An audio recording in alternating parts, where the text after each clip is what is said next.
It's another day, panibagong vlog na punta karong adlaw ba. So hello vlog, welcome to my guys. Agara oy. Og dihang dapita mga guys kay manglakaw na pud ang pamilya ba kay maulagi kay manimba man jud may padulong sa Quiapo. Dito may manimba sa Quiapo mga guys. At ngayon nga lang pala ulit kami dito nakadaan mga guys na galing sa Commonwealth papuntang Circle ba at saka medyo nakakabakaba din kasi di ba nauso yung incap na yan. Ambot lang talaga sa mga nag-imbento na yung ana sa incap mga guys ba kay kasi yung ibang linya kaya yung ibang ano kasi dyan mga guys yung ibang kalsada walang linya kaya matlilito ka talaga kung saan ka dadaan alin ka dyan tapos magugulat ka na lang mga guys meron ka na palang violation ay ambot na lang talaga sa Pilipinas ba only in the Philippines talaga mga guys okay lang sana mga guys kung maayos talaga ang daan ba kung ano talaga pero wala hindi mo talaga maintindihan lalo na dito mga guys nagkaguliyang na dyan dapita ba bali alas 10 nga pala kami ng umaga nang gikan doon sa bahay mga guys ba kay maulagi matagal man nagising ang dalawang batang yan at nag-almusal din pala kami muna kanina mga guys bago kami umalis sa bahay kay kailangan talaga lalo na sa akin mga guys nagainom ako ng gamot ba nagainom dito lang pala kami magparking sa may isitan mga guys kay ito lang talaga ang available pero nagugulat kami dito sa parking lot nila oy masikip-sikip man ang parking lot nila dito mga guys oy dati kasi mga guys nung una namin pagparada, dyan kami nagparada sa katabi niyan sa QQ Mall pero mas nagustuhan talaga namin doon ba kay malaki ang parking lot nila kaysa dito sa isitan ang sikip-sikip ba. Wala kaming no choice dyan mga guys kundi dyan magpadayon kami dyan sa among gibati kay pumasok man kami dyan sa may parking lot ng isitan kasi akala kasi ni Victor isa lang daw sila dyan sa QQ Mall hindi pala kaya ayos-ayusin mo dyan pagparada Victor kay wala ka talagang choice dyan kay masikip talaga dito mga guys at naayos naman ni Victor pagparada ang sasakyan mga guys tapos dito ang labas namin galing sa parking lot dito kami sa may loob ng isitan ba at nilakad nga lang namin mga guys galing sa isitan papuntang Quiapo dyan sa simbahan at tamang tama lang talaga ang pagdating namin dahil kakaumpisa lang din talaga na misa ba bali huli ko na nga pala dyan na videohan mga guys nag-video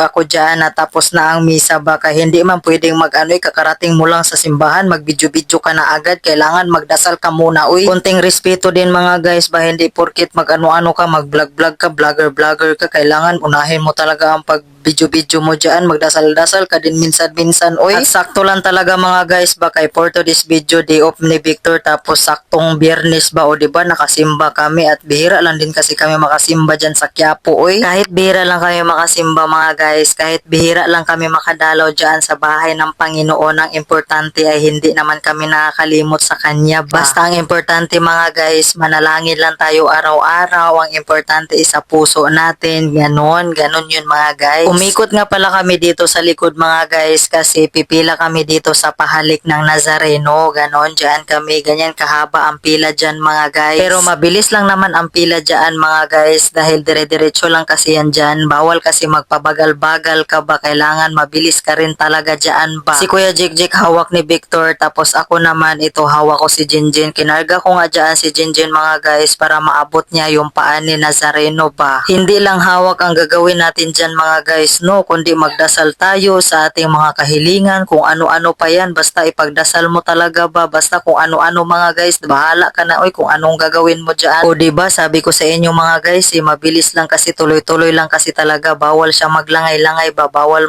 magbagal-bagal ganon pagkatapos pumunta naman kami sa may harap ng simbahan sa Quiapo mga guys dahil magsindi kasi kami ng kandila itong kandila na pangkalahatan na ba bago mo sindihan ang kandila na yan mga guys kailangan basahin mo dyan yung papel na nakalagay dyan sa may kandila yung ganyan mga guys basta depende sa'yo yan kung anong gagawin mo dyan at pagkatapos nga namin doon magsindi-sindi sa kandila mga guys dito pumunta kami dito sa may karinderya kay dito lang kami kakain for to this video ba at para maiba naman din kasi mga guys at namiss ko kasi dito ang bulalo nila ba kasi dati kasi mga guys nung magjowa pa lang kami ni Victor dito kami palaging kumakain Victor kinikilig ka Victor para maiba naman din kasi sa paningin ng mga bata bata mga guys, hindi kasi palaging fast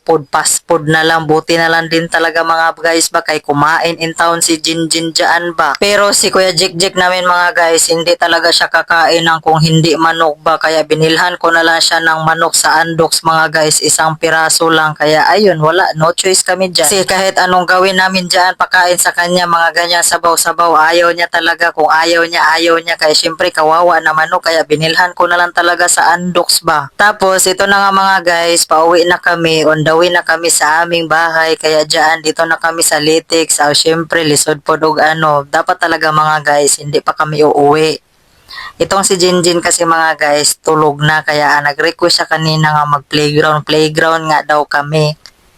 Ikaso kay tulog man siya, kaya sabi ko kay Victor, diretso na tayo uwi kay maabutan tayo ng traffic nito. Kaya ito, traffic na talaga. Kaya kung hindi lang tulog si Jinjin mga guys, dadaan talaga kami. Ikaso tulog man siya, ito siya. Tignan nyo si Jinjin mga guys, ang sarap ng tulog, diba? Pero buyag nakakumot pa. Actually, itong si Kuya Jik nagising yan, kaya nilipat ko man, nakatulog na talaga yan, kaya nilipat ko man, na disturbo.